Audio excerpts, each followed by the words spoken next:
כל אחד רואה את זה בעניין של דרך התורה. שאדם שלא עושה תשובה, הוא הולך אחרי המאוויים של העולם הזה. גם אם הוא שיר גדול.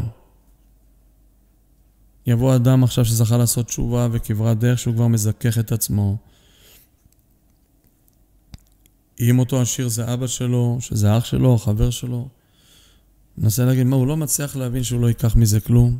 עם מה הוא נהנה? הלא כף הקלע מחכה לו. מה הוא נהנה במה שהוא עושה? לא זקנה. הזקנה תגיע. הריסות הבניין, בכל רגע הוא מועד לדינים חמורים ונוראים שיכולים להיפרע ממנו ברגע אחד.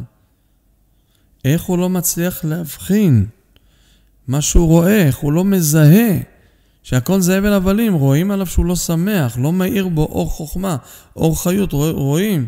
מה זה רשעים כמתים? רואים שיש לו חיות מועטת מאוד.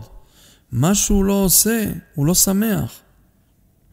מה שאדם ירא שמיים שמח מכלום גשמי, כי השמחה היא לא גשמית, היא רוחנית. איך הוא לא מצליח לזהות שזאת טעות? זה דרך של שקר משהו, הדרך שהוא חי בה. שבלקיחת השוחד, הם גרמו לעצמם שהשכל יתעבר ויתעוות. ובכך הם ביטלו מעצמם את בחירתם החופשית, ואין בידם אפשרות לבחור בין טוב לרע. אלא בכל שיקול ושיקול יתרבו הנגיעות האישיות. ועתה, הן פועלות כבר אותן נגיעות, פועלות לבדם, שלוקח השוחד כלל אינו שם לב שרצונותיו האישיים מדברים מתוך ליבו, והן הן דעות שקולות ומאוזנות.